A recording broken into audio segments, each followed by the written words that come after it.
Registration हुआ, registration के बाद मैंने जब वो एग्ज़ाम दिया then I clear the examination. उसके बाद वो प्रोसेस प्री एनरोलमेंट में बढ़ा।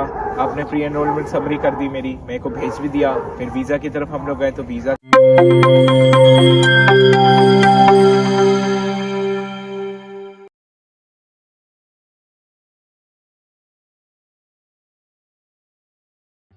Hello friends, welcome to Kalinga यूरो। सो अभी हम हमारा जो एक गोल्डन स्टूडेंट्स है जो कि हमारा 1 साल से ऑलरेडी हमारे साथ कनेक्ट हुए हैं, उनके साथ हम मौका ढूंढ रहे थे कब वो फ्री होंगे। तो अभी उनका एग्ज़ाम कंप्लीट हो गया है, तो अभी मैं टूरिन भी आया हूँ। तो मैं उनसे अपॉइंटमेंट ले करके अभी उनसे बात करने वाला हूँ। आइए उनसे मिलते हैं। Hi Aniket, how are you? I am fine sir.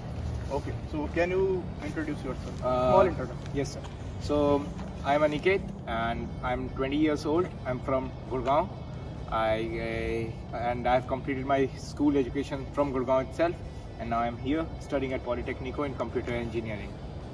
Okay Aniket, आपकी मुझे याद आ रहा है कि पिछले साल previous years time of December में भी Yes, sir. मैं जब इटली में था, मेरे रूम में था, Yes, sir.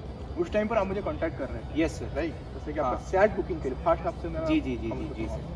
तो वहीं से हमारा डिस्कशन आप जी start सर, करते हैं। आपके साथ हमारा मेरा डिस्कशन सैट बुकिंग के थ्रू ही स्टार्ट हुआ था। दिसंबर नहीं, नवंबर था सर आई गेस, क्योंकि हमारे नवंबर में दिसंबर वाली एग्जाम की डेडलाइन थी जो हमने मिस कर दी थी, क्योंकि मेरा सरनेम का जो इशू आ रहा था उसके कारण। बट रुपसा मैम के साथ और बाकी टीम के साथ मैं कनेक्टेड हुआ अराउंड सितंबर 2020 से। तो वही हमारा फर्स्ट इंटरेक्शन सैट को लेके हुआ था। फिर आपने मुझे बताया था कि कैसे सैट के एनरोलमेंट प्रोसेस के लिए जाना है फिर आगे, एंड फिर मैंने सैट एग्जामिनेशन दिया। उसके बाद मतलब सैट एग्जामिनेशन तो बाद की बात आती है, मार्च में मैंने सैट एग्जामिनेशन दिया था, बट थ्रू आउट फिर हमारा बातचीत होती थी कॉमन। अब बताते हुए थे TIL एग्ज़ाम के लिए कैसे प्रिपेयर करना है, क्या सिलेबस है एंड ऑल दैट स्टफ। उसके कारण हमारी बातचीत काफ़ी हुई। फिर रुखसा मैम के साथ तो पहले से ही बातचीत थी, तो वही हमारा फर्स्ट इंट्रैक्शन था जो नवंबर में हुआ था सैट एग्जामिनेशन के। जैसे यहाँ पे एक चीज़ मैं ऐड करना चाहूँगा, जो स्टूडेंट्स अभी पासपोर्ट अप्लाई नहीं किए हैं, जो पासपोर्ट अप्लाई करने वाले हैं, काइंडली आप सरनेम को भूलिएगा मत। सरनेम पासपोर्ट में आप मतलब कुछ भी करके रखिए नहीं, कि सरनेम नहीं होने से बहुत चीज़ का प्रॉब्लम होता है। मतलब ऐसा कुछ नहीं है कि उसके वजह से आप नहीं जा पाओगे फॉरेन, लेकिन बहुत दिक्कत होना पड़ता है। कि आपका दिक्कत बहुत हुआ सरनेम को लेकर के। सर बेसिकली इंडिया में सरनेम का उतना कोई प्रॉब्लम नहीं है। इंडिया में जो एग्जामिनेशन भी होते हैं उनमें भी आप अगर विदाउट सरनेम यूज कर लीजिएगा तो कोई फर्क नहीं पड़ता है उनको, क्योंकि दैट इज द सिस्टम जो इंडिया में बना हुआ है, राइट। बट यहाँ पे क्या होता है कि यहाँ पे आपको लास्ट नेम थोड़ा ज्यादा प्रेफरेंस दिया जाता है, फर्स्ट नेम से पहले आपका लास्ट नेम बोला जाता है, राइट। जैसे अगर मैं अपना फैमिली नेम यूज करता सिंह, तो मेरा नाम सिंह अनिकेत आता है। यहाँ पे पहले लास्ट नेम यूज होता है, फिर फर्स्ट नेम यूज होता है। तो उसके चक्कर में दिक्कत है, हालांकि दिक्कत वाली बात नहीं है। They can use your first name as your last name itself. जैसे मेरा अभी अनिकेत यूज होता है, तो वो भी हो सकता है, बट इट्स बेटर कि अगर आपका सरनेम है तो आप सरनेम यूज कर लो। एफिडेविट बनते हैं उसके लिए एक छोटा सा नोटरी से जो नोटराइज करके बनवाया जाता है, बस उससे ज्यादा उसमें कुछ ज्यादा लफड़ा नहीं होता है इंडिया में। और अब तो आधे काम भी जल्दी हो जाते हैं, तो एक दिन का भी काम नहीं है वो करवाना, राइट, सरनेम बनवाना। तो it's not a big issue, but it's better कि आप अपना सरनेम लेके आओ कि यहाँ पे फ्यूचर में दिक्कत आपको फेस ना करनी पड़े। हालांकि हैसल फ्री होता है यहाँ पे हर चीज। जी, जैसे मेरा सरनेम इनिशियली पॉलिटो ने बोला था XXX लगाने के लिए, तो XXX था, बट जब मैं गया तो उन्होंने मेरा वीजा पे जो सरनेम था वो यूज कर दिया, तो वीजा पे उन्होंने अनिकेत लिख के दे रखा था। जी, सो जब मेरा कोडिचे फिस्कल है यानी फिस्कल कोड जहाँ का टैक्स कोड होता है वो बनना था, तो उन्होंने अनिकेत ही यूज कर दिया था। जी, सो इट्स बेटर कि अगर आप इंडिया से करवा के आ रहे हैं तो आपके लिए फायदेमंद है, बस दैट्स इट। ऐसा कोई हैसल तो यहाँ भी नहीं है, दिक्कत तो यहाँ भी नहीं है उतना।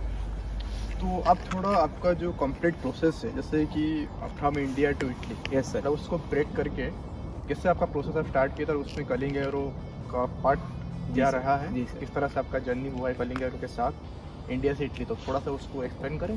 Okay sir. तो मैं जेई के लिए प्रिपेयर कर रहा था डाउन द लाइन, तो मैं जेई के लिए प्रिपेयर कर रहा था फ्रॉम अराउंड 2017-16।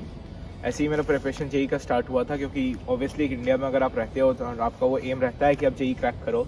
तो उसके बाद ये हुआ, लेकिन जब पैंडेमिक स्टार्ट हुआ तो आई वाज गेटिंग लाइक कि मुझे पैंडेमिक से पहले ही थोड़ा पता चला था, फॉरेन यूनिवर्सिटीज़ का भी पहले से ही पता था, बट उस टाइम थोड़ा ज़्यादा मन बन गया था एंड उस टाइम अपॉर्चुनिटीज़ देखी। बट फिर पैंडेमिक आ गया।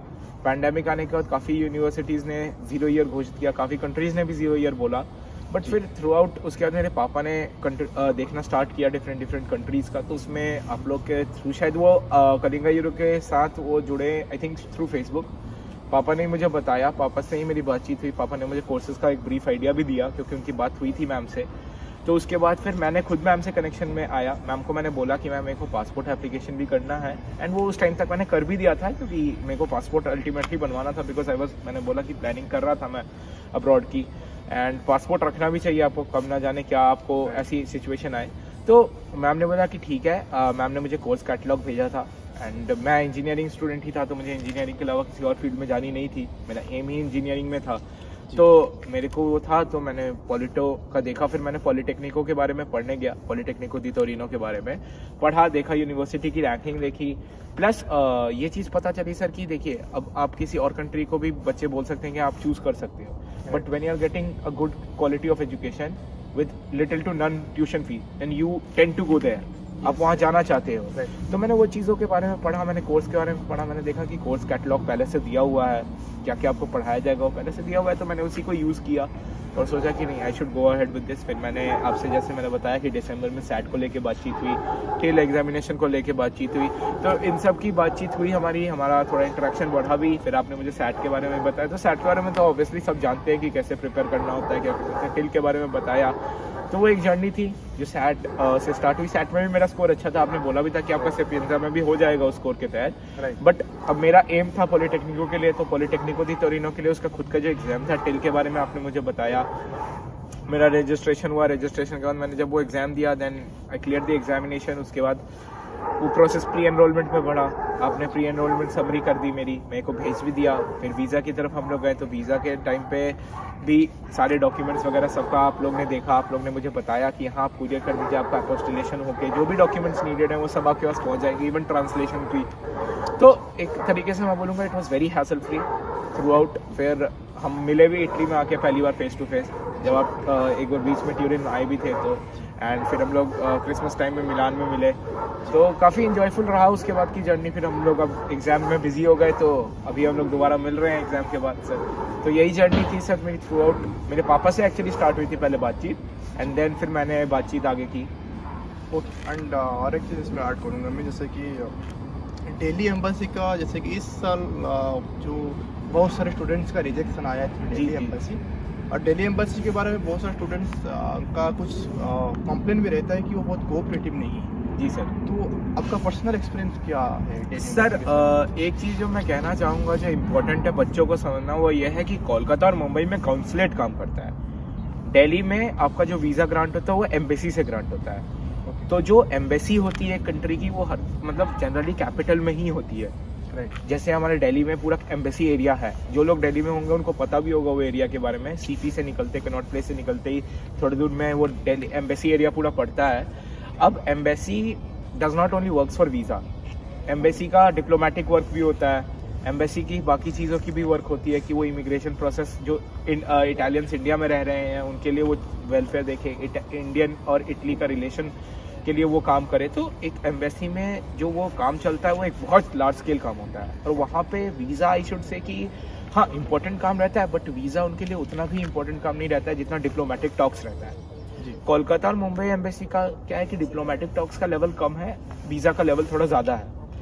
लेकिन दिल्ली एम्बेसी, मैं सर यही कहूँगा कि एक एम्बेसी कोई भी कंट्री का होगा, अगर आप खुद एक्सपेक्ट करो कि मैं एक IAFS ऑफिसर बन के कहीं और इंडिया को रिप्रेजेंट करने जाऊँ, तो मैं क्यों चाहूँगा कि कोई भी ऐरा गैरा बच्चा मेरी कंट्री में पढ़ने जाए। राइट। मैं तो यही चाहूँगा कि यहाँ का जो बेस्ट स्टूडेंट हो, या फिर जिस स्टूडेंट के दिमाग में क्लैरिटी हो, वो इटली में जाके अपना करियर बनाए, वरना उसके लिए वो मनी वेस्ट है, टाइम वेस्ट है। तो that is I think what goes into the process of N embassy officer, जो वीज़ा ऑफिसर होते हैं। बाकी मैं कहूँगा अगर डॉक्यूमेंट्स ओके होते हैं, अगर आपको नॉलेज है अपने फील्ड के बारे में कि आप क्लैरिटी लेके जा रहे हो कि आप क्या करने जा रहे हो वहाँ पे, तो जनरल सवाल ही पूछते हैं इंटरव्यू में। बहुत कोई ब्रॉड इंटरव्यू नहीं पूछते हैं वो, कि जॉब इंटरव्यू टाइप का नहीं होता है, बहुत बेसिक इंटरव्यू होता है। आपका नॉलेज चेक करते हैं कि आपको नॉलेज है भी या नहीं अपने बारे में, अपनी यूनिवर्सिटी के बारे में, कोर्स के बारे में, and if all the documentations are okay they give you the visa. Delhi embassy की एक खास बात यह है कि अगर वो वीज़ा रिजेक्शन भी करते हैं तब भी वो एक एडवांस नोटिस के साथ करते हैं। वो पहले से एक नोटिस आपको दे देते हैं कि आपका वीज़ा हम रिजेक्ट कर रहे हैं due to this point, so that if you reapply you take care of that. Okay. And even अगर उनको कोई डॉक्यूमेंट भी चाहिए होता है तो वो लिख देते हैं कि हमको ये डॉक्यूमेंट चाहिए थ्रू दैट एडवांस नोटिस। तो ये प्रोसेस रहता है। बाकी बात रहती है, अब जैसे मैं अपना ही एक्सपीरियंस बताऊँ तो मेरा DOB का थोड़ा हुआ था, बट उसमें हुआ क्या था कि हमने मार्कशीट की सिर्फ ट्रांसलेशन उनको नहीं भेजी थी, that was the only issue. और उन्होंने लिख के भी बहुत अच्छे से भेज दिया था कि translation of the mark statement of class 12 required, बस। तो वो अच्छे से उनको लिख के भेजा हुआ था। एंड मैं तो कहूँगा सर, पता नहीं, मेरा आई थिंक दिल्ली एम्बेसी के हिसाब से बहुत जल्दी वीज़ा स्टैम्प हो गया था। I give the interview on 2 सितंबर और मेरा वीज़ा मैंने देखा था 16 सितंबर को स्टैम्प था। आया मेरे पास लेट, वो अलग बात है। हाँ, बिकॉज ऑफ DOV। जब DOV गया, उन्होंने प्रोसेस किया तो 1 महीना लग गया आने में, बट स्टैम्प 14 दिन में वीज़ा हो गया था। तो अगर डॉक्यूमेंट सही है, आपको अपने बारे में नॉलेज है, अपने कोर्स के बारे में नॉलेज है, तो आप स्टैम्प करवा सकते हो वीज़ा ईजिली दिल्ली एम्बेसी से भी। जैसे कि हम इस साल से मतलब ऑलरेडी हम 21 से स्टार्ट कर चुके हैं स्टूडेंट वर्क फॉर स्टूडेंट्स। तो इस प्रोग्राम में अनिकेत और हमारा और एक स्टूडेंट थे प्रतीक, जिन्होंने ज्वाइन किया था। मतलब उनका प्रोसेस चल ही रहा था, ठीक है। जो हमारे नया स्टूडेंट्स थे जो प्रिपरेशन कर रहे थे टील का, जी सर, और टोल का, आप लोगों ने कुछ क्लासेस भी उनको दिए हैं, जी राइट। और क्वेश्चन पेपर भी आप बनाने के लिए हेल्प भी किए हैं। जी सर। जैसे उनका हम लाइव एग्जाम्स ले पाए, जैसे टील एग्जाम कॉरिडोर कंडक्ट करता है, उसी तरह से हमारा जो कंप्लीट टीम मेंबर है, जो हमारे स्टूडेंट्स रहते हैं, उनके साथ वो लाइव एग्जाम करते हैं ऑनलाइन मोड में। और उसमें वो दोनों ने हेल्प भी किया था, और टोल का एग्जाम के लिए भी ताहा ने भी हेल्प किया था। तो इस कम्युनिटी में ऑलरेडी आप जुड़े हो। जी सर। तो इसमें आपको कैसा फील होता है, मतलब जब आप स्टूडेंट्स वो जब आप हेल्प करते हैं, वो इंटरेक्ट करते हैं, उनको थोड़ा गाइड करते हो? तो सर लाइक, हाँ, लाइक इस चीज़ में तो मैं स्टार्टिंग से रहा हूँ, not on the academic point of view, मैं दूसरे पॉइंट ऑफ व्यू से भी रहा हूँ। जैसे मैंने थ्रू आउट स्कूलिंग अपना क्रिकेट भी खेला है, उसके बाद काफ़ी जैसे डिबेट्स वगैरह में भी गए, तो ये इंटरेक्शन मेरा रहा है स्टूडेंट टू स्टूडेंट वाला पहले से भी।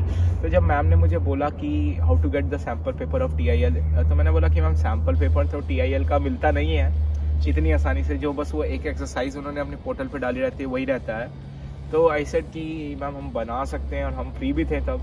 हमने कहा कि हम फॉर्म कर सकते हैं। तो मैंने और प्रतीक ने हमने मिल के साथ में मतलब फॉर्म किया वो पेपर्स, एंड 2-3 एग्जामिनेशन पेपर हमने मैम को भेजे थे, जिसके बाद मैम ने एग्जामिनेशन लिया, और जो भी डाउट्स होते थे टिल के रिगार्डिंग हम वो बता देते थे बस। और मतलब एक अलग एक्सपीरियंस होता है वो थोड़ा। और तो मैं कुछ नहीं बोलूँगा कि ऐसा नहीं है कि मेरे लिए न्यू था, बट क्योंकि स्कूलिंग से मैं करता आ रहा था ऐसी चीज़ें, तो मज़ा आता है। बट हेल्प करने में भी आपकी खुद की भी थोड़ी बहुत हेल्प होती है उसमें, जानने में कि कौन से स्टूडेंट्स कैसे हैं वो भी आपको पता चलता है अगर कोई नया स्टूडेंट रहता है तो। प्लस ये भी अच्छा लगता है कि आप पेपर उस लेवल का बना पा रहे हो जिस लेवल का एक्चुअल एग्जामिनेशन पूछता है। तो that is a very big thing. तो बस उसमें अच्छा लगता है वैसे टाइप की हेल्प करके सर मेरे को। अच्छा, और आप टीम कलिंगरों के बारे में क्या बताना चाहेंगे? सर मैंने तो बताया कि एक सीमलेस एक्सपीरियंस था थ्रू आउट। मैंने आपके बारे में बताया कि आपसे मैं दिसंबर से जुड़ा, बट अब मतलब हम लोग मिलते हैं जब भी मिल पाना पॉसिबल होता है। सो वही है सर कि काफ़ी ज़्यादा फ्रेंडली है टीम, काफ़ी ज़्यादा अच्छी है, सीमलेस एक्सपीरियंस रहा, हर चीज़ का आप लोग ने ध्यान रखा। इतना हैसल मुझे खुद नहीं लेना पड़ा जितना शायद आप लोग ने लिया मेरे लिए। तो that is a very big thing. And मैं बस यही बोलना चाहूँगा सर कि एक्सपीरियंस तो मेरा सीमलेस था। अब जिनके वीज़ा रिजेक्शन भी आए उनकी भी, मेरे को याद है सर ने मेरे से पूछा था एक बार कि इस एडवांस नोटिस का मतलब क्या होता है, दीपक सर ने।